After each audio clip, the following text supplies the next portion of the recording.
Hello everyone, welcome to the YouTube channel Botany for All. In the series of the topic protein sorting and transport, now we will discuss the second part of the N-linked glycosylation process. The synthesis of the N-linked glycosylation chain as well as its transfer to the protein we have discussed in the previous part, that is the part 1 of N-linked glycosylation. In this specific part, we will discuss about the third step of this process, that is the N-linked glycosylation, which is processing of the oligosaccharide chain in the endoplasmic reticulum as well as the Golgi. Firstly, the chain will modify or process in the endoplasmic reticulum. This video, we will see that how the processing takes place in the ER with some other proteins like calnexin and calreticulin, which hold the unfolded or misfolded protein in the ER. In the next, we will discuss the processing in the Golgi complex. The oligosaccharide chain undergoes various shortening as well as the lengthening. Some of the sugars are removed as well as many of the sugars are added like galactose and sialic acid. So that we will also see in this video. Along with that, another protein modification, which is the disulfide bridges formation, which also occurs in the ER that we will see. And finally, in the last of this video, we will study about the another type of glycosylation on the proteins, which occurs only in the trans Golgi, that is O-linked glycosylation in the Golgi bodies. So let's just start with the video. So moving on to our topic, in between, I must tell you about a learning platform, that is the Unacademy. You can boost up your preparations for the various competitive examinations with the help of the Unacademy. You can join the Unacademy Plus subscription as well as the Iconic subscription for various exams like the GATE Excel, GATE Biotechnology, and the GATE ESC as well as the CSIR NET exam. They also conduct the All India mock test exams for the GATE 2020 for every Sunday from January 2 to January 30. You can enroll for this particular mock test for various exams, and for the GATE aspirants, the link for the enrollment I will give in the description. There is specifically a mega compact for the GATE and ESC aspirants on the January 23, that is Sunday at 11 a.m. You can also join this mega compact and can win different prizes and different gift vouchers. The link for the mega compact is also given in the description, where you can register and participate in this mega compact for the GATE students. At Unacademy, you can clear all your doubts at a live time. You can raise a hand in between a class, or you can talk to your educator in a live class by raising a hand. So it will create a classroom-like environment on the platform, on the online platform also. You can also ask your doubt even post class. आप class के बाद भी अपना doubt जो है वो clear कर सकते हैं. You can take a picture of the doubt, or you can type the doubt and can send to your particular educator. If you are an Unacademy Plus subscriber, you can ask the doubt anytime on the Unacademy. Unacademy provide interactive live classes. They also generate polls for the learners where you can clear your doubts as well as the group discussions. You can never miss a class. You can get a recording of the class later as well. And you are also getting alerts or the notification for the class for a particular time. You're also having the PDF notes for any concerned topic or any class, and anytime, anywhere. You can access all of the recordings. If you are a Plus subscriber, you can access all of the educators and their recordings anytime to prepare your notes and to get their PDF notes. So these are also some perks that the Unacademy provide on the learning platform. Along with the Plus subscription of the Unacademy, they also offer the Iconic subscription, where you can access your educator, or you are having access with your educator in a live time, where you can clarify your concepts, you can discuss your doubts, and you can have the live mentoring sessions for the exam strategy, even in the Iconic subscription. And in the Plus subscription, you can access all the perks that we have just discussed, like live classes, video recordings, as well as the PDF notes. The GATE ESC aspirants can join the new batches for the GATE 2K23 and 2K24. The batches are starting from the 19th of January. So all of the aspirants which are targeting the 2023 and 2024 GATE, they can join the various branches according to their concerned branch, like mechanical, civil, or the electrical. Using a code YG10, you can join the Unacademy Plus subscription and you will get a 10% discount on your subscription. So let's just start with our topic. So N-linked glycosylation हम पढ़ रहे थे. देखो ER की membrane से बनते हुए protein को ट्रांसलेशनली ही अंदर आ जाते हैं. ये हमने पढ़ा था इंपोर्ट इनटू ल्यूमन. यहाँ सिग्नल सीक्वेंस वगैरह होते हैं जो क्लीव कर दिए जाते थे. अब फाइनली ये प्रोटीन बनते बनते अंदर आ रहा है. तो बनते बनते ही को ट्रांसलेशनली ही इस पर एक प्रोसेस होता है जिसे हम कहते हैं N-linked glycosylation. इसका मतलब होता है कि इस प्रोटीन पर ग्लाइकोसाइलेशन कार्बोहाइड्रेट्स ऐड किए जाएंगे। कार्बोहाइड्रेट जो इस प्रोटीन पर स्पेसिफिकली ऐड किए जाते हैं वो इस प्रोटीन में कहीं भी एस्पैरागिन अमाइनो एसिड ढूंढा जाएगा। एक प्रोटीन है काफी सारे अमाइनो एसिड से बना हुआ है, तो एस्पैरागिन अमाइनो एसिड, और कैसा एस्पैरागिन अमाइनो एसिड, जिसके एक तरफ कोई भी अमीनो एसिड हो और उसके बाद सिरिन हो या थ्रेओनिन हो। तो ऐसा एस्पैरागिन ढूंढकर उस पर एक चेन ऐड कर दी जाती है। उस चेन को ओलिगोसैकेराइड चेन हम कहते हैं और वो 14 शुगर्स की बनी होती है। ये चेन एकदम ऑलरेडी सिंथेसाइज नहीं थी ईआर के ल्यूमन में। ये ईआर है, ये उसका ल्यूमन है, ये उसकी मेम्ब्रेन है और दोनों तरफ साइटोसोल है बाहर। तो ये जो चेन है इसका सिंथेसिस होता है। इसका सिंथेसिस पहले होता है डॉलिकॉल मॉलिक्यूल पर।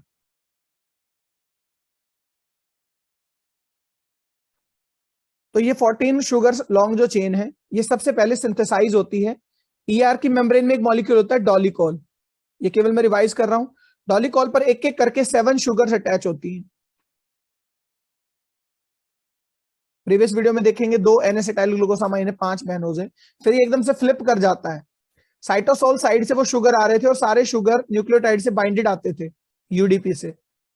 यूडीपी से बाइंडेड ही आते थे, यूडीपी फ्री हो जाता था और शुगर चेन में जुड़ जाती थी। 7 शुगर जुड़ने के बाद ये डॉलिकॉल फ्लिप कर जाता है और ये चेन एज इट इज अंदर की साइड हो जाती है। डॉलिकॉल मेम्ब्रेन में ही रहता है और चेन जो है वो अंदर की साइड मूव कर जाएगी। तो अब ऐसे बन जाएंगे।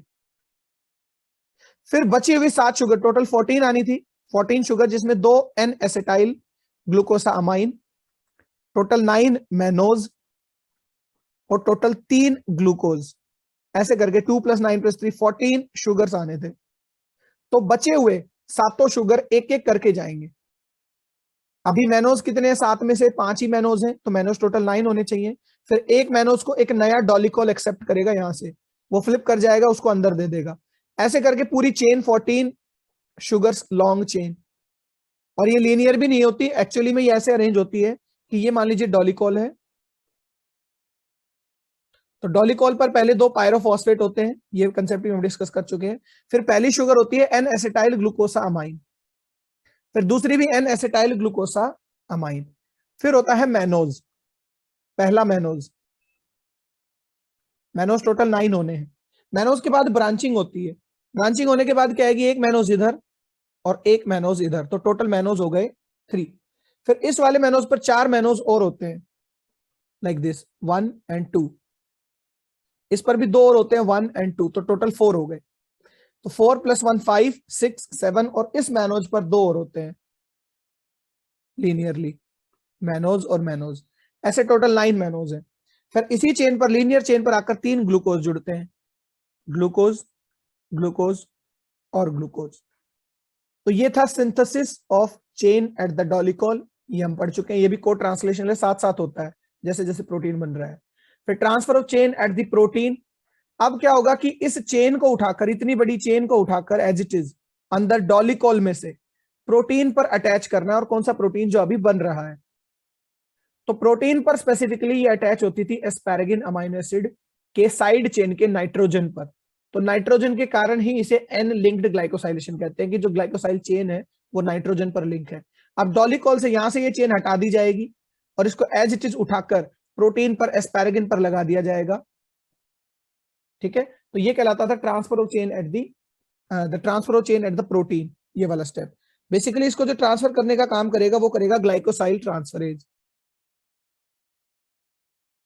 N ग्लाइकोसाइल transferase.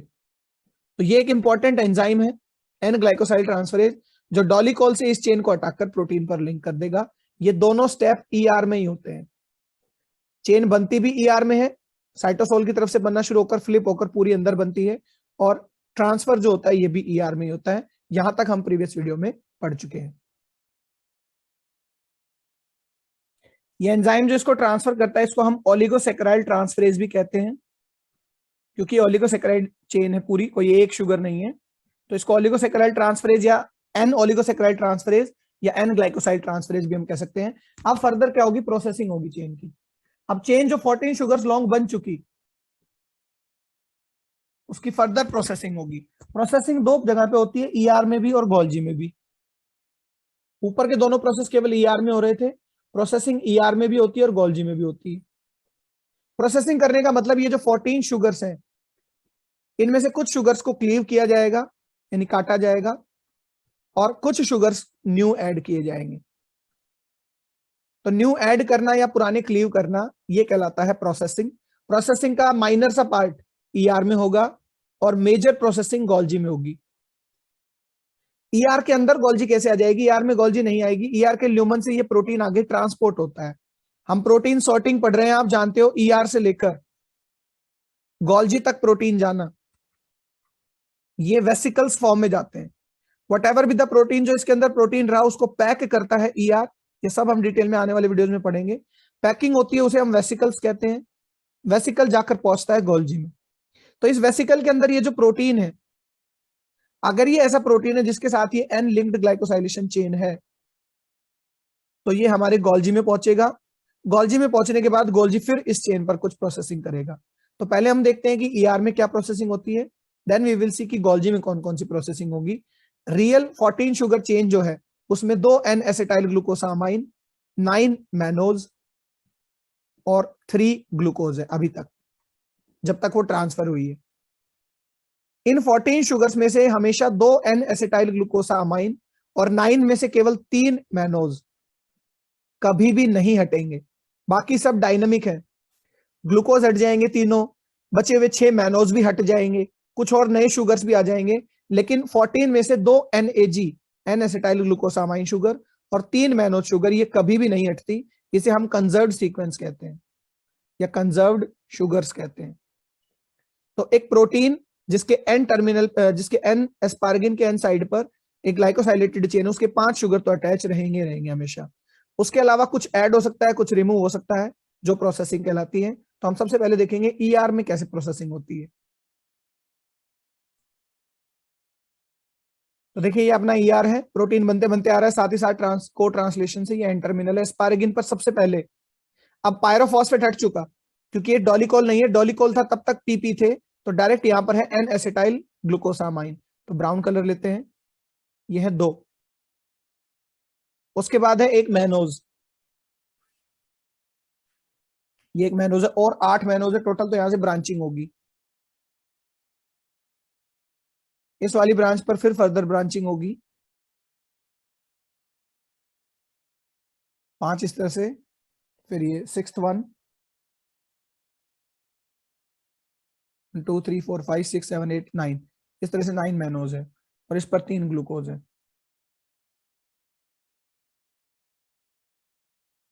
ईआर के अंदर, ईआर की प्रोसेसिंग में 3 ग्लूकोज और 1 मैनोज रिमूव कर दिए जाते हैं, यानी 14 शुगर्स लॉन्ग चेन को 4 शुगर्स हटाने पर केवल 10 शुगर लॉन्ग छोड़ दिया जाएगा। तो ग्लूकोज को रिमूव करने वाले एंजाइम होते हैं ग्लूकोसाइडेज। ग्लूकोसाइडेज 1 सबसे पहले एक ग्लूकोज को रिमूव करेगा, इसको ग्लूकोसाइडेज 1 रिमूव कर देगा पहले ग्लूकोज को, फिर ग्लूकोसाइडेज 2, या आप कॉमन कह सकते हो कि ग्लूकोसाइडेज ने एक एक करके दोनों ग्लूकोज को रिमूव कर दिया। तो ये प्रोसेसिंग का पहला स्टेप है, रिमूवल ऑफ ग्लूकोज। जब ये चेन केवल एक ही ग्लूकोज से बाइंडेड रह जाती है, देखो ये एक सिग्नल है कि प्रोटीन अब बाहर जाने के लिए तैयार है। जब एक ही ग्लूकोज रह जाता है, अब इस चीज के बारे में हम बात करेंगे, पहले तो हम बात करते हैं कि जब तीनों ग्लूकोज जुड़े हुए थे, वो तो ये सिग्नल दे रहे थे कि जो ग्लाइकोसाइलेशन की सिंथेसिस ऑफ चेन है वो कंप्लीट हो चुकी, क्योंकि तीनों ग्लूकोज के बाद कुछ नहीं जुड़ता था आगे। तो जब 3 ग्लूकोज जुड़े रहते हैं, उससे ये पता चलता है, ये इंडिकेट होता है कि ओलिगोसैकेराइड चेन कंप्लीट हो चुकी है। अब जब दोनों ग्लूकोज हट जाएंगे तो केवल एक ग्लूकोज बच जाएगा। इस तरह की चेन से, इस तरह की चेन जिससे 2 ग्लूकोज हट चुके, इनसे अटैच होने के लिए 2 प्रोटीन अवेलेबल होते हैं। एक का नाम होता है कार्लनेक्सिन, जो इस तरह से होता है ईआर के मेम्ब्रेन में, ठीक है। और एक और प्रोटीन होता है कार्ल रेटिकुलिन, जो खुद ईआर के ल्यूमन में है, कार्ल रेटिकुलिन, ये भी प्रोटीन है, और कार्लनेक्सिन भी एक प्रोटीन है। इन प्रोटीन्स की खासियत यह है कि ये कार्बोहाइड्रेट बाइंडिंग प्रोटीन्स है, कार्बोहाइड्रेट बाइंडिंग प्रोटीन्स, दोनों में फर्क बस लोकेशन का है, एक ईआर की मेम्ब्रेन में है और एक ईआर के ल्यूमन में है, सोल्यूबल प्रोटीन्स की तरह है। काल इसलिए कहा गया क्योंकि कैल्शियम बाइंडिंग है, कैल्शियम से बाइंड करके वर्क करते हैं, इसलिए CAL इनके आगे लगा है। इनमें लैक्टिन डोमेन होती है, लैक्टिन डोमेन का मतलब होता है कार्बोहाइड्रेट बाइंडिंग डोमेन। आपको अगर सेल एडिशन मॉलिक्यूल सेलेक्टिन याद हो तो सेलेक्टिन भी कार्बोहाइड्रेट से ही बाइंड करता था, कि एक सेल का सेलेक्टिन जाकर दूसरी सेल के कार्बोहाइड्रेट से बाइंड करके सेल्स के बीच में बॉन्डिंग कराता था या एडिशन कराता था। तो काल नेक्सिन और काल रेटिकुलिन की खासियत यह है कि ये बाइंड करते हैं ऐसी चेन से जिस पर एक ग्लूकोज है, मोनोग्लूकोज वाली चेन से ये बाइंड करते हैं। तो जैसे ही दोनों ग्लूकोज हटाए गए थे, ग्लूकोसाइडेज ने जैसे ही दोनों ग्लूकोज हटाए थे, तो थर्ड स्टेप इसकी बाइंडिंग हो जाएगी चेन की विद काल नेक्सिन या काल रेटिकुलिन। तो मैं काल नेक्सिन से बता रहा हूं, काल नेक्सिन से आकर ये चेन बाइंड कर लेगी। तो मैं इसको कॉपी नहीं कर पा रहा, इसलिए मैं इसको उठाकर दिखा रहा हूं कि यहां ये बाइंड हो गई। तो ये पूरा प्रोटीन को इसने अपनी ओर खींच लिया, ठीक है, ये ग्लूकोज से बाइंड कर गया लास्ट ग्लूकोज से, लाइक दिस। तो ये लास्ट ग्लूकोज यहां भी है, एक्चुअली यहां है, तो इनकी आपस में बाइंडिंग हो रखी है। इस प्रोटीन को पकड़ के रखा हुआ है, होल्ड किया हुआ है, होल्ड दिस प्रोटीन। अब देखो इसने होल्ड किया क्यों, ये एक मैकेनिज्म का पार्ट है कि जब तक ये प्रोटीन प्रॉपरली फोल्ड नहीं होगा, क्योंकि ये प्रोटीन मॉडिफिकेशन है एनलिंक्ड ग्लाइकोसाइलेशन, तब तक ये इसको नहीं छोड़ेगा, लास्ट ग्लूकोज को ये नहीं छोड़ेगा। क्योंकि अगर फोल्डेड प्रोटीन को इसने छोड़ दिया, ग्लूकोज और काल नेक्सिन की बाइंडिंग हो रखी है, कल को ये ग्लूकोज भी टूट गया तो काल नेक्सिन की इससे बाइंडिंग छूट जाएगी और ये प्रोटीन फ्री हो जाएगा बाहर जाने के लिए। अच्छा, अब ये जब बाहर जाएगा तो हम जानते हैं ईआर से प्रोटीन गोल्जी में जाते हैं। ये सीक्वेंस मैंने पहले कई बार बताया है कि रफ एंडोप्लाज्मिक रेटिकुलम से प्रोटीन ईआर के ल्यूमन में, फिर गोल्जी में, और फिर अपनी अपनी जगह पर जहां उन्हें जाना है in the form of secretory vesicle. तो गोल्जी में मिस फोल्डेड प्रोटीन ना चला जाए, या रॉन्ग फोल्डेड प्रोटीन ना चला जाए, या अनफोल्डेड प्रोटीन ना चला जाए, इसके लिए काल नेक्सिन उसको तब तक बांध के रखता है जब तक वो करेक्टली फोल्ड नहीं हो गया। तो ग्लूकोज के थ्रू ये बंधा हुआ है, इसने एक मोनोग्लूकोज को बांधे रखा है। ध्यान रहे काल नेक्सिन तीनों ग्लूकोज जब तक है तब तक अटैच नहीं रहता, तो एक ग्लूकोज के थ्रू ये अटैच है। अब ग्लूकोसाइडेज तो अपना एक्शन फिर से दिखाएंगे, ग्लूकोसाइडेज आकर फिर इस ग्लूकोज पर अटैक करेगा और इस ग्लूकोज को ब्रेक कर देगा। ब्रेक करते ही इसकी बाइंडिंग हट गई काल नेक्सिन से, ये ग्लूकोसाइडेज थर्ड नहीं रहेगा, इसका नाम ग्लूकोसाइडेज ही है, या इसको मैनोसाइडेज भी लिखते हैं। माना जाता है कि दो ग्लूकोज को तो ग्लूकोसाइडेज हटाता है और एक ग्लूकोज और एक मैनोज को मैनोसाइडेज हटाएगा। तो यहां पर ग्लूकोसाइडेज फिर से अटैक कर देगा, ये प्रोटीन फ्री होकर बाहर जाने लगेगा। अब रिकॉग्नाइज किया गया कि भाई ये प्रोटीन तो ढंग से फोल्ड नहीं हुआ है या मिस फोल्डेड है अभी भी, तो इसको वापस कोई ना कोई तो रोके। तो एक एंजाइम होता है, क्रूशियल एंजाइम है ये सेल के लिए। क्रूशियल क्यों लिख रहे हैं, क्योंकि ये नहीं होगा तो गड़बड़ी होगी। एक एंजाइम होता है ग्लूकोसाइल ट्रांसफरेज। ग्लूकोसाइल ट्रांसफरेज क्या करता है, फिर से एक ग्लूकोज को, ग्लूकोज एक शुगर है, न्यूक्लियोटाइड से बाइंडिंग है, यूडीपी, हाइड्रोलाइज नहीं होगा यूडीपी, केवल बाहर चला जाएगा। एक और ग्लूकोज लाकर दोबारा से यहां जोड़ देता है इस प्रोटीन पर। मिस फोल्डेड प्रोटीन जो बाहर जाने वाला था उस पर तुरंत आकर एक और ग्लूकोज जोड़ दिया, तो ग्लूकोज जुड़ते काल नेक्सिन इसको फिर से रोक लेता है। तो ये एक साइकिल हो जाती है। साइकिल क्या कि ग्लाइकोसाइडेज अपना काम करेगा, ग्लूकोज को तोड़ेगा, काल नेक्सिन उसको नहीं पकड़ पाएगा, प्रोटीन बाहर जाने लगेगा। लेकिन इस क्रूशियल एंजाइम ने, ग्लूकोसाइल ट्रांसफरेज ने, इसको फिर से एक ग्लूकोज डोनेट कर दिया। डोनेट होते ही काल नेक्सिन इसको फिर से पकड़ लेगा। तो ये साइकिल चलती रहेगी जब तक प्रोटीन प्रॉपर्ली फोल्ड ना हो जाए। हाँ, जब प्रोटीन प्रॉपर्ली फोल्ड हो जाएगा तो फिर ये, क्योंकि क्रूशियल है, तो ये क्या कहेगा, अब मैं आराम से बैठ गया भाई, क्योंकि प्रोटीन तो फोल्ड हो ही चुका, तो उसको बाहर जाने दो, यानी उसको गोल्जी में जाने दे। तो काल नेक्सिन या सेम यही काम काल रेटिकुलिन ल्यूमन से करता है। ये क्या काम करते हैं, ये एक साइकिल बनाते हैं कि एक ग्लूकोज से बाइंड करके रखेंगे। कब तक बाइंड करके रखेंगे, जब तक वो प्रॉपरली फोल्ड नहीं हो गया। हाँ, जब पता चला कि प्रॉपरली फोल्डेड है तो तीसरा ग्लूकोज भी टूट गया और मैनोसाइडेज जाते जाते एक मैनोज को और तोड़ देता है। तो एक मैनोज वो यहां से तोड़ता है, दिस वन। तो टोटल काउंट कीजिए, 1 2 3 4 5 6 7 8, 8 तो मैनोज रह जाते हैं और 2 एन एसिटाइल ग्लूकोसामाइन चेन में। कब, जब ये बाहर गोल्जी में जाता है। तो ईआर जब इसकी विदाई करेगा गोल्जी के लिए प्रोटीन की, और वेसिकल के अंदर पैक रहेगा प्रोटीन, नेकेड नहीं जाएगा, तब इस पर जो ग्लाइकोसाइलेशन चेन होगी उसमें 10 शुगर होंगे। जबकि ईआर में जब ये बना तो इस पर 14 शुगर्स थे, 3 ग्लूकोज और 1 मैनोज तोड़ने का काम ईआर में होता है। ये कहलाती है processing of glycosylation chain in the ER. देखो अब जब ये 10 शुगर की चेन वाला प्रोटीन आगे गोल्जी में जाएगा तो इसकी फर्दर प्रोसेसिंग गोल्जी में ही होगी। तो गोल्जी में जाने से पहले एन लिंक्ड ग्लाइकोसाइलेशन के अलावा जो एक और प्रोटीन मॉडिफिकेशन होती है उसकी हम बात कर लेते हैं, जो ईआर में ही है। हालांकि वो एन लिंक्ड ग्लाइकोसाइलेशन से अलग है वो चीज, इसको हम अभी कंटिन्यू करेंगे, बट उससे पहले एक और प्रोटीन मॉडिफिकेशन जो ईआर में ही होती है उसको भी हम पढ़ लेते हैं, डाइसल्फाइड ब्रिजेस बनना। जब तक प्रोटीन ईआर में ही है, बनते बनते आ रहा है को ट्रांसलेशनली,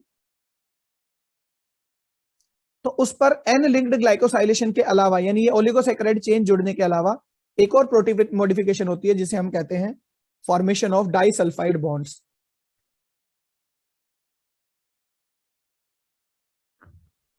एक प्रोटीन जो सेकेंडरी, टर्सरी या क्वाटरनरी कॉन्फ़िगरेशन में है उसके बीच में काफी तरह की बॉन्डिंग्स होती हैं। 2 अमाइनो एसिड्स के बीच में तो 100% पेप्टाइड बॉन्ड होता है। सेकेंडरी स्ट्रक्चर में हाइड्रोजन बॉन्डिंग्स भी बन जाती है, अल्फा हेलिकल फॉर्म जब बनती है या बीटा प्लेट भी बनती है तब भी। और फिर टर्सरी स्ट्रक्चर में साइड चेन भी आपस में बाइंड हो सकती हैं अलग अलग इंट्रैक्शंस के थ्रू। आयोनिक इंट्रैक्शंस हो सकते हैं यानी कि इलेक्ट्रोस्टैटिक, और कोवेलेंट बॉन्डिंग्स हो सकती है, नॉन कोवेलेंट बॉन्डिंग हो सकती है।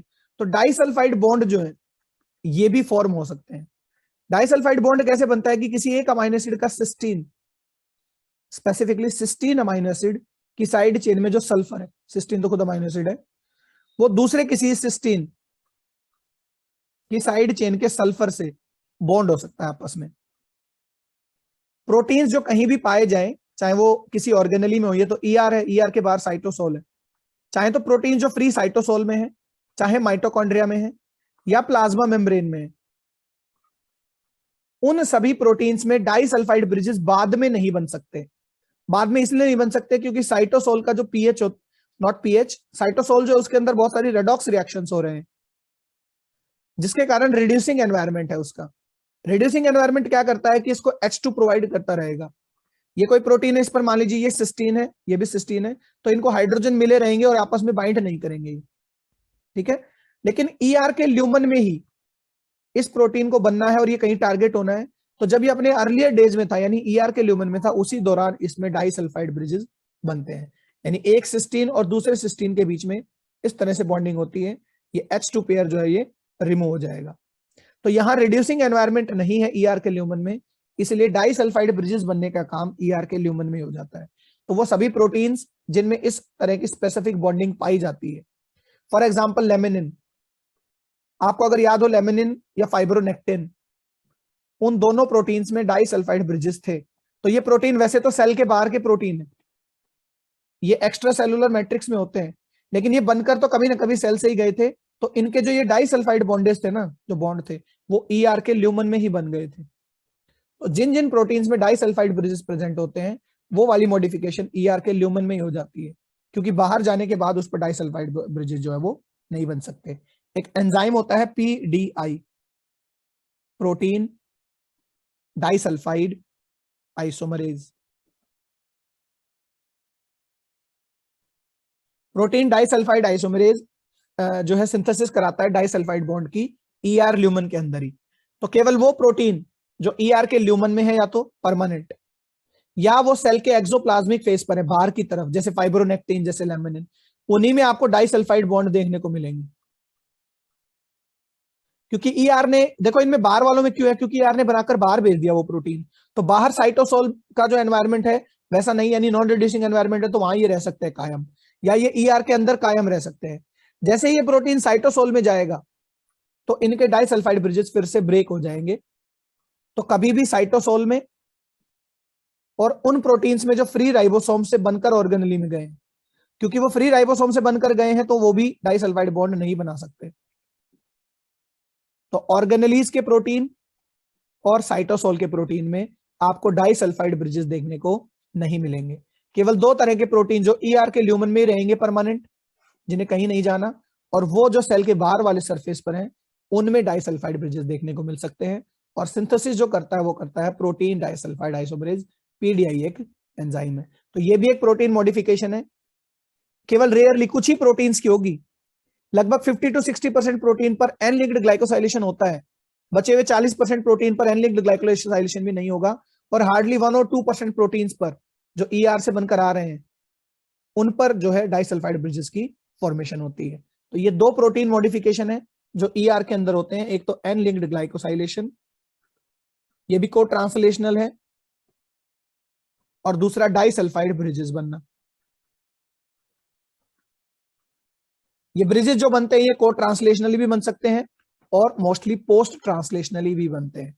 जब प्रोटीन बन जाएगा उसके बाद डाइसल्फाइड ब्रिजेस जो है वो फॉर्म होंगे। तो ये दो मॉडिफिकेशंस थी ईआर की। अब हम डिस्कस करेंगे गोल्जी में फर्दर प्रोसेसिंग कैसे होती है इस चेन की, क्योंकि ईआर से जब ये चेन बाहर भेजी जा रही है गोल्जी में, वेसिकल की फॉर्म में जो प्रोटीन है उस पर 10 शुगर्स अटैच हैं। एन लिंक्ड ग्लाइकोसाइलेशन की अब फर्दर बात करते हैं। ईआर ने अपना काम खत्म किया कि उस प्रोटीन को और उस ओलिगोसैकेराइड चेन को, जो 10 शुगर लॉन्ग थी, ये तो चेन है, ये प्रोटीन है एनसी और ये एस्पैरागिन है, इसको पैक किया वेसिकल में। तो अभी सिंगल ये पूरा प्रोटीन है जिसमें चेन भी है और प्रोटीन भी है, इसको गोल्जी में भेजा जाता है। ये पाथवे हम पढ़ेंगे, ईआर से गोल्जी में चीजें कैसे भेजी जाती हैं, इसे हम एंटेरोग्रेड पाथवे कहते हैं, और ये वेसिकल स्पेसिफिकली कोप 2 कहलाता है। तो ये तो डिटेल का बात है, हम आगे डिस्कस करेंगे। अभी हम डिस्कस करें कि हमारी चेन की प्रोसेसिंग कैसे होगी। गोल्जी बॉडी खुद एक सेल की ऑर्गेनेलीज है। गोल्जी बनी होती है स्टैक या सिस्टर्नीज से। सिस्टर्नी एक छोटी यूनिट है, स्टैक एक बड़ी यूनिट है। एक स्टैक में काफी सारे सिस्टर्नी हो सकते हैं। लगभग 5 से लेकर 8 स्टैक या 5 से लेकर 8 सिस्टर्नी गोल्जी में प्रेजेंट होती हैं। तो राइट नाउ मैंने 5 गोल्जी स्टैक दिखाए हैं। Starting from the ER side, ये ईआर की तरफ वाला फेस है, 1 2 3 4 5। गोल्जी का जो फेस ईआर की तरफ होता है उसे हम कहते हैं सिस गोल्जी नेटवर्क, यानी नंबर 1 है सिस गोल्जी नेटवर्क। सेकंड वाले स्टैक को हम कहते हैं सिस सिस्टर्नी। थर्ड वाले स्टैक को हम कहते हैं मिड सिस्टर्नी। इससे नेक्स्ट वाले को हम कहते हैं ट्रांस सिस्टर्नी, और लास्ट वाले को हम कहते हैं ट्रांस गोल्जी नेटवर्क। तो देखो 3 तो सिस्टर्नी के नाम पर है, सिस सिस्टर्नी, मिड और ट्रांस सिस्टर्नी। जो बिल्कुल टर्मिनल ईआर की तरफ है वो कहलाता है सिस गोल्जी नेटवर्क, और जो प्लाज्मा मेम्ब्रेन साइड होता है सेल के गोल्जी का पार्ट वो कहलाता है trans Golgi network. Trans Golgi network को पहले GERL सिस्टम कहते थे, Golgi endoplasmic reticulum lysosomal system. इसका मतलब ये होता है कि जो ट्रांस गोल्जी है ना, वहां लास्ट में प्रोटीन पहुंचता है, फिर उस प्रोटीन को सीक्रेटरी वेसिकल्स की फॉर्म में जहां उसको जाना है वहां पर, गोल्जी एक ट्रांसपोर्टर है, इसको पता है किस प्रोटीन को कहां भेजना है। वो बनकर कहां से आया, ईआर से। ईआर पर राइबोसोम है, उससे बनते बनते अंदर गया। तो देखो कितना जो है कॉम्प्लेक्स एक प्रोसेस है कि प्रोटीन को ट्रांसलेशनली अंदर आ गया तो उस पर काफी सारे मॉडिफिकेशन हुए, जैसे ग्लाइकोसाइलेशन या डाइसल्फाइड बॉन्ड बनना, या नहीं भी हुए हो। कई बार जरूरी नहीं है कि प्रोटीन्स पर मॉडिफिकेशन हो, अलग अलग तरह के मॉडिफिकेशन है। फिर वो प्रोटीन वेसिकल्स में पैक होकर गोल्जी तक पहुंचता है, गोल्जी उस पर काफी सारे मॉडिफिकेशन करता है, फिर फाइनली यहां से ट्रांस गोल्जी नेटवर्क से वो अलग अलग लोकेशंस पर, ये जो वेसिकल होते हैं इन्हें हम कहते हैं सीक्रेटरी वेसिकल्स, जो ट्रांस गोल्जी से टारगेट ऑर्गेनेलीज जैसे कि प्लाज्मा मेम्ब्रेन तक जाते हैं। वो वेसिकल जो ईआर से गोल्जी तक लाते हैं उन्हें हम कोप 2 कहते हैं। अब गोल्जी टू गोल्जी भी, जैसे सिस गोल्जी से आपको सिस सिस्टर्नी में प्रोटीन को भेजना है तो भी पैकिंग में ही भेजना पड़ेगा।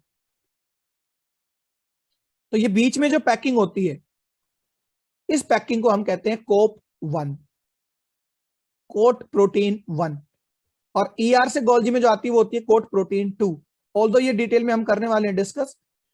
सिमिलरली कभी कभी कई प्रोटीन गोल्जी से वापस ईआर में भी आते हैं।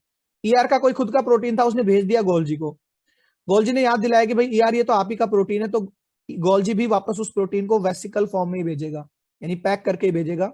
वो पैकिंग भी होती है कोप 1। तो कोप 1 ज्यादा देखने को मिलता है, कोप 2 केवल कब देखने को मिलता है, जब प्रोटीन ईआर से गोल्जी में भेजा गया है। तो अब हमारा प्रोटीन ईआर से गोल्जी में आ रहा है। प्रोटीन की खासियत ये है, क्योंकि हम तो एन-लिंक्ड ग्लाइकोसाइलेशन पढ़ रहे हैं, अभी हम ट्रांसपोर्ट नहीं पढ़ रहे, तो उसके साथ 10 शुगर लॉन्ग चेन है। तो चलिए हम देखते हैं कैसे प्रोसेसिंग होगी एक एक करके। ये सीक्वेंस आप याद रखें, सबसे पहले पहुंचेगा सिस गोल्जी में, फिर सिस सिस्टर्नी में, फिर मिड सिस्टर्नी में, फिर ट्रांस सिस्टर्नी में और फिर ट्रांस गोल्जी नेटवर्क में। सो लेट्स जस्ट सी कि कैसे प्रोसेसिंग होगी। ईआर साइड थी, ईआर साइड से प्रोटीन आया, सबसे पहले आया वो सिस गोल्जी में। ये हमारा प्रोटीन है जिस पर चेन लिंक है, यहां कोई प्रोसेसिंग नहीं होती, एज इट इज हमारा प्रोटीन क्या था, प्रोटीन प्लस 10 शुगर्स, उसको आगे भेज दिया गया। ठीक है, तो मैं यहां साइड में एक बार प्रोटीन ड्रॉ कर रहा हूं ताकि हम एक ही डायग्राम में प्रोसेसिंग दिखाते रहे। एन टर्मिनल, सी टर्मिनल और ये है एस्पैरागिन जिस पर वो लिंक है।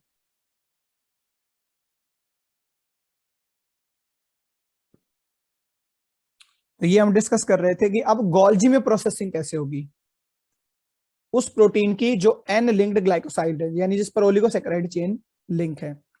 तो ईआर ल्यूमन से वो प्रोटीन सबसे पहले सिस गोल्जी में आएगा, यहां पर कोई चेंज नहीं आएंगे। कोई चेंज नहीं आना इसका मतलब जैसा ईआर ने भेजा था वैसा ही सिस गोल्जी में बना रहेगा।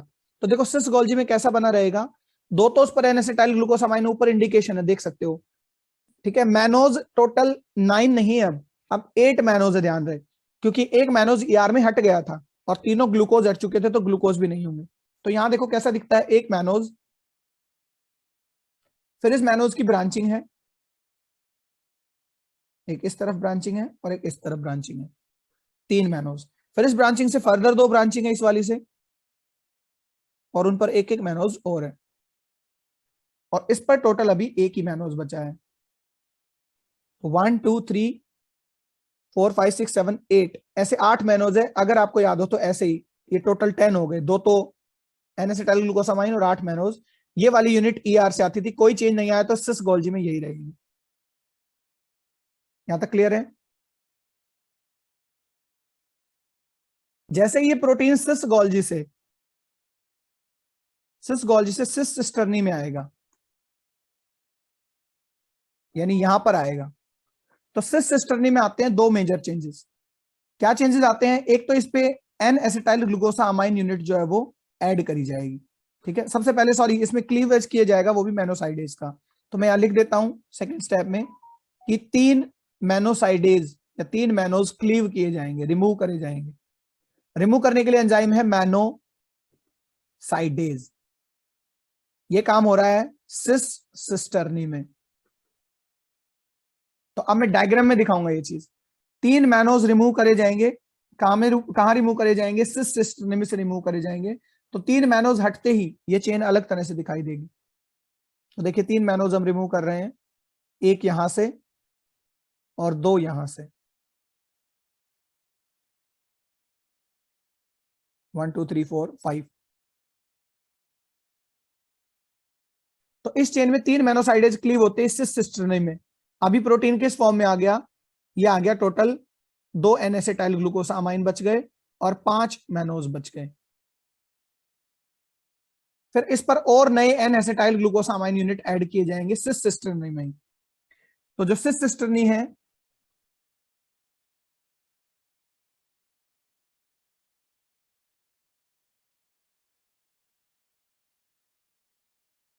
I will correct my self. देखिए ईआर से ल्यूमन में जब आया तो कोई चेंज नहीं, ईआर के ल्यूमन से जब सिस गोल्जी में आया तो यहाँ कोई चेंज नहीं हुआ चेन में।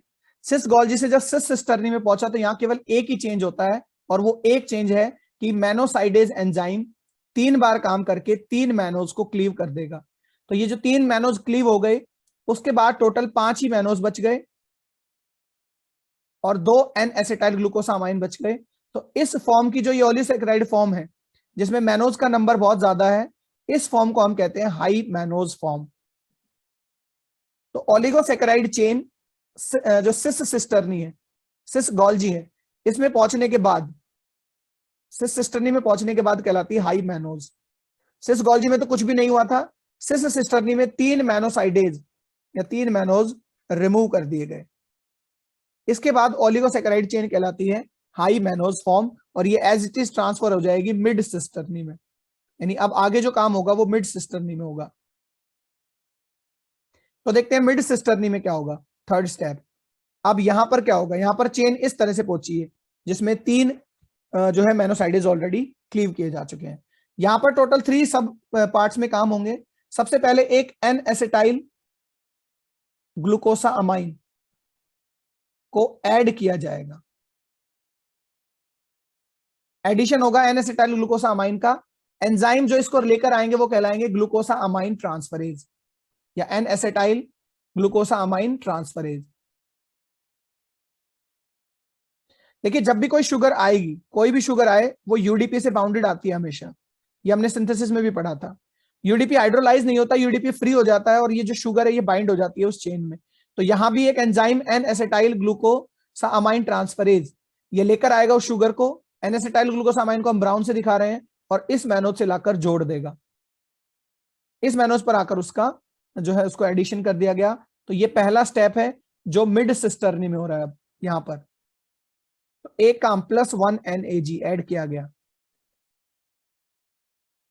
फिर दोबारा से 2 मैनोज क्लीव होंगे। तो अब देखिए नेक्स्ट स्टेप मिड सिस्टर्नी में सीक्वेंशियल है ये।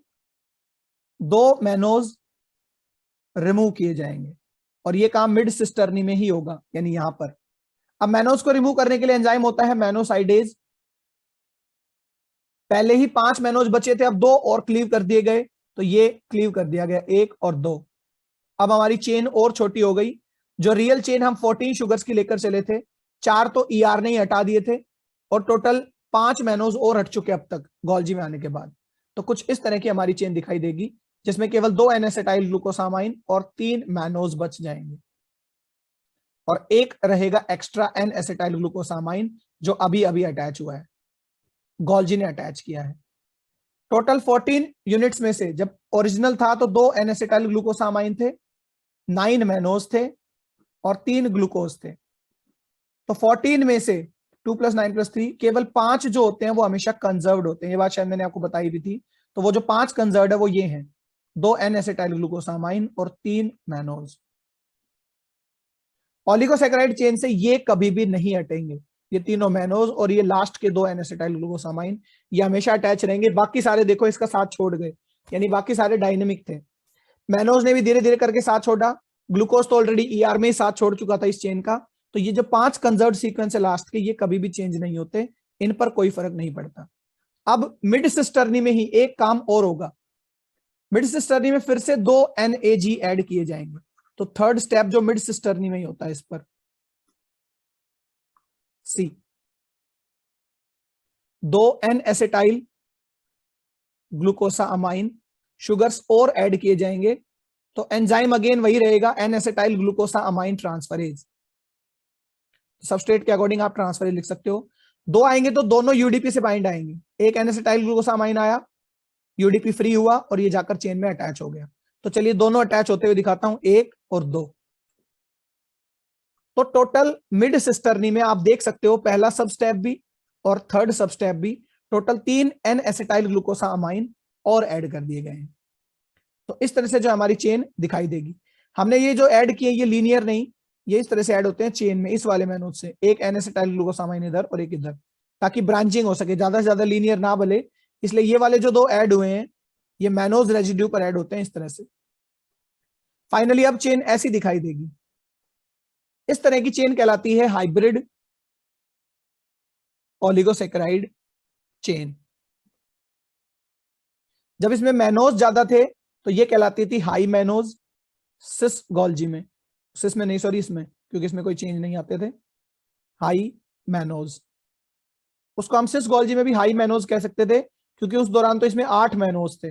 लेकिन अब धीरे धीरे मिड सिस्टर्नी से जब ये बाहर निकलने लगेगी तो इसको हम कहेंगे हाइब्रिड ओलिगोसैकेराइड, क्योंकि इसमें काफी सारी चीजें आ चुकी हैं।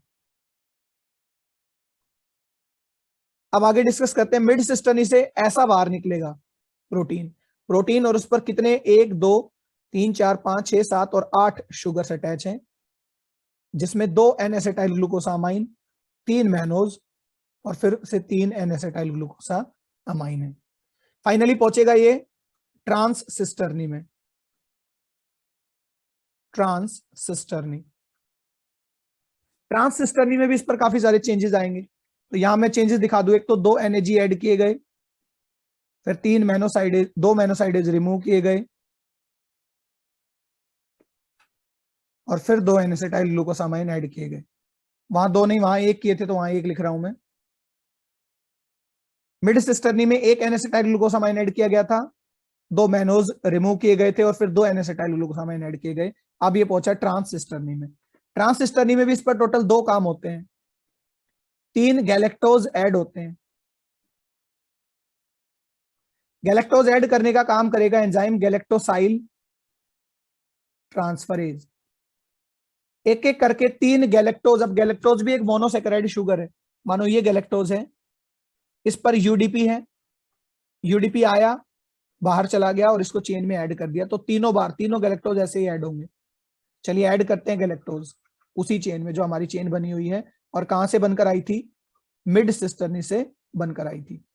तो एक गैलेक्टोज यहां ऐड हो जाता है, गैलेक्टोज के लिए रेड कलर चूज करते हैं।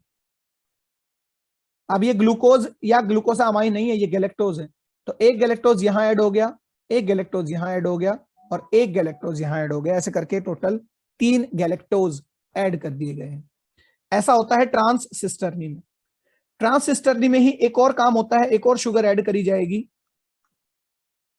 जिसका नाम होता है नाना या सियालिक एसिड।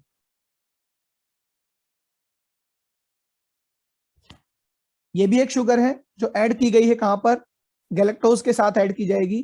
नाना का मतलब होता है एन एसिटाइल न्यूरामिक एसिड। तो N N A N acetyl neuraminic acid, ये भी एक शुगर है जिसे हम सियालिक एसिड कहते हैं।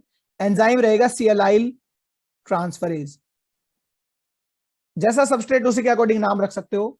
सेम वही बात, नाना भी अब क्या करेगा, अपने न्यूक्लियोटाइड के साथ आएगा। तो यहां न्यूक्लियोटाइड बस एक खासियत है कि अलग होता है, सीएमपी साइटोसाइन मोनोफॉस्फेट। आपने एडेनिन मोनोफॉस्फेट पढ़ा है, आपने जीएमपी पढ़ा है, ऐसे CMP cytosine monophosphate as it is remove हो जाएगा, बट शुगर को हमेशा लाने के लिए न्यूक्लियोटाइड चाहिए ही चाहिए, ये मैंने प्रीवियस वीडियो में भी बताया था।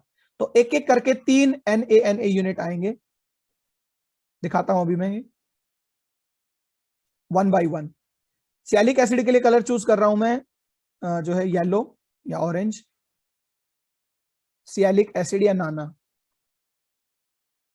तो गैलेक्टोज के साथ ये जुड़ जाएंगे 1 2 3। ट्रांस सिस्टर्नी में टोटल 2 काम हुए और केवल एडिशन हुआ, रिमूवल नहीं हुआ।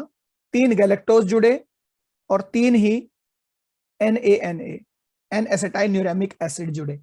तो अब फाइनली देखो ट्रांस सिस्टर्नी के बाद हमारी चेन कैसी दिखाई दे रही है, उसमें यहां से शुरू करता हूं। 2 एन एसिटाइल ग्लूकोसामाइन है, 3 मैनोज हैं, फिर जो है 1 2 3 फिर से 3 एन एसिटाइल ग्लूकोसामाइन है, फिर 3 गैलेक्टोज हैं और फिर 3 नाना है। तो टोटल 1 2 एंड 3 5 एंड 3 8 11 एंड 14।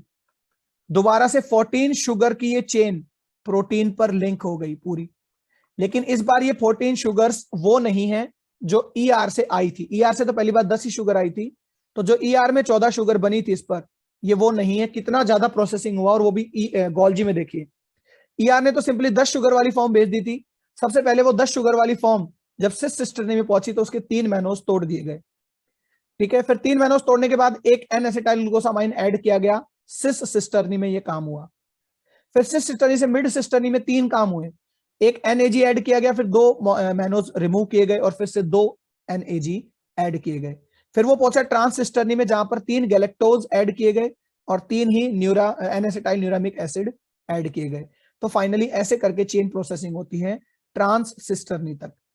अब ट्रांस गोल्जी में एज इट इज ये चेन भेज दी जाएगी, यानी कि वो प्रोटीन भेज दिया जाएगा NC, जिसके साथ 14 शुगर लॉन्ग चेन अटैच है।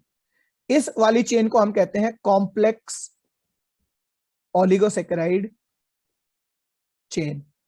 तो मैंने 3 चेन का जिक्र किया, अगर आपने ध्यान दिया हो तो। हाई मैनोज, जब मैनोज बहुत ज्यादा थे। हाइब्रिड चेन, जब कुछ हाइब्रिड जुड़ गए थे। और कॉम्प्लेक्स चेन, जब बहुत ज्यादा बायोडाइवर्सिटी हो चुकी है इसके अंदर। अब तो देखो कितनी शुगर जुड़ गई, NaNA टाइप की जुड़ गई, गैलेक्टोज जुड़ गया, एन एसिटाइल ग्लूकोसामाइन जुड़ा हुआ है और मैनोज जुड़ा हुआ है। तो ये कहलाती है कॉम्प्लेक्स ओलिगोसेकेराइड चेन। और जब मैनोज ज्यादा थे तो वो कहलाती है हाई मैनोज चेन। देखिए फाइनली जब ये चेन ट्रांस गोल्जी नेटवर्क में आ गई तो इस पर कोई मेजर चेंज नहीं आएंगे, मे और मे नॉट भी इस पर सल्फेशन हो सकता है। तो पांचवा चेंज या फिफ्थ स्टेप जो है वो है सल्फेशन होना, यानी सल्फर ऐड होना। स्पेसिफिकली इसी चेन पर, जो चेन अब ये बन चुकी कॉम्प्लेक्स ओलिगोसैकेराइड ट्रांस सिस्टर्नी में, इसी चेन पर प्रोटीन पर सल्फेशन होता है या इस ओलिगोसैकेराइड चेन पर भी सल्फेशन हो सकता है। देखो ये ना भूले कि ये प्रोटीन के साथ लिंक है, हमें तो हमारे प्रोटीन से कंसर्न है, हमारा प्रोटीन बार बार एक ऑर्गेनेल से दूसरे में जा रहा है जिसके साथ ओलिगोसैकेराइड चेन लिंक है। तो इस प्रोटीन पर या तो सल्फेशन हो सकता है या अगर सल्फेशन होता है तो ओलिगोसैकेराइड चेन पर भी हो सकता है।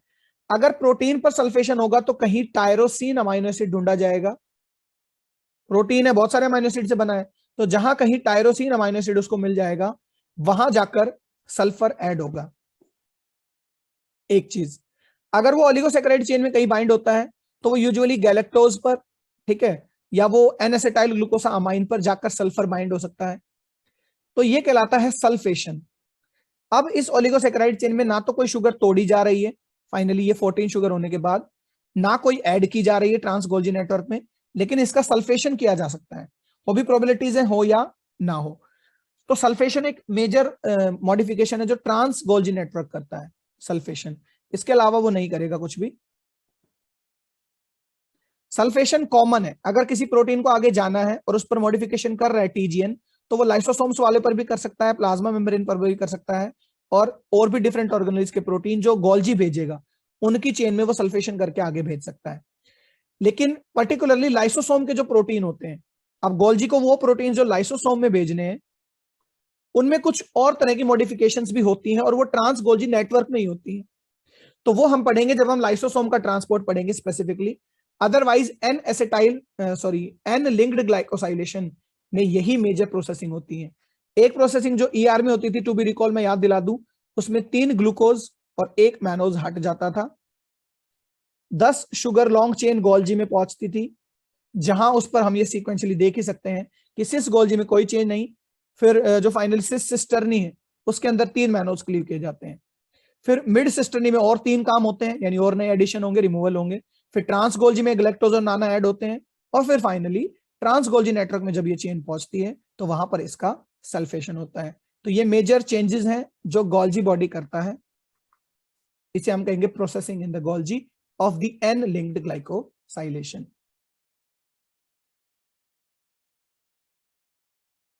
देखो हमने देखा था कि एन लिंक्ड ग्लाइकोसाइलेशन एक मेजर प्रोसेस है जो ईआर से शुरू हो जाता है और गोल्जी तक चलता है, और गोल्जी के भी ट्रांस गोल्जी नेटवर्क तक। इससे पीछे जो होगी आपकी ट्रांस सिस्टर्नी होगी, मिड सिस्टर्नी होगी, सिस सिस्टर्नी होगी, और पीछे सिस गोल्जी नेटवर्क होगा, और उससे भी पीछे ईआर रहा होगा। तो एन लिंक्ड ग्लाइकोसाइलेशन वाले प्रोटीन आते रहते थे, ट्रांस गोल्जी में पहुंचकर फाइनली सल्फेशन होता था और फिर आगे पैक करके भेज दिए जाते थे। तो इस इंडिविजुअल में जो ट्रांस गोल्जी नेटवर्क है, इसके अंदर प्रोटीन पर एक मॉडिफिकेशन और हो सकती है जिसे हम ओ लिंक्ड ग्लाइकोसाइलेशन कहते हैं। ये only and only trans Golgi में ही होता है, यानी ना तो ये ईआर में हो सकता है प्रोटीन पर, ना ये सिस गोल्जी में, ना ये सिस सिस्टर्नी में, ना ये मिड सिस्टर्नी में, ना ये ट्रांस सिस्टर्नी में। Only and only this modification can be done inside the trans Golgi network. O linked glycosylation 2 तरह के प्रोटीन्स पर की जा सकती है। उन प्रोटीन्स पर जो ऑलरेडी एन लिंक्ड ग्लाइकोसाइलेशन कर चुके हैं, यानी वो प्रोटीन जिनसे एक चेन तो ऑलरेडी अटैच है, उन पर भी की जा सकती है, और एक नॉर्मल प्रोटीन पर भी, ऐसा प्रोटीन जिस पर अब तक कोई भी ग्लाइकोसाइलेशन नहीं हुआ है, उस पर भी की जा सकती है। तीसरी चीज, प्रोटीन ऐसे भी हो सकते हैं जिस पर ना तो एन लिंक्ड ग्लाइकोसाइलेशन किया जाए और ना ही ओ लिंक्ड ग्लाइकोसाइलेशन किया जाए। एक्चुअली मतलब क्या है ग्लाइकोसाइलेशन करने का? प्रोटीन को ज्यादा स्टेबल बनाना है, या जितने भी ग्लाइकोप्रोटीन होते हैं, खासकर प्लाज्मा मेम्ब्रेन जो है उसके मोस्टली प्रोटीन्स काफी हद तक ग्लाइकोप्रोटीन है, यानी कार्बोहाइड्रेट ग्रुप उनमें होता ही होता है, चाहे बहुत माइनर अमाउंट में हो चाहे मेजर अमाउंट में हो। तो ऐसे प्रोटीन ईआर और गोल्जी में ही बनते हैं, क्योंकि ईआर या गोल्जी ही उनका ग्लाइकोसाइलेशन कर रही है।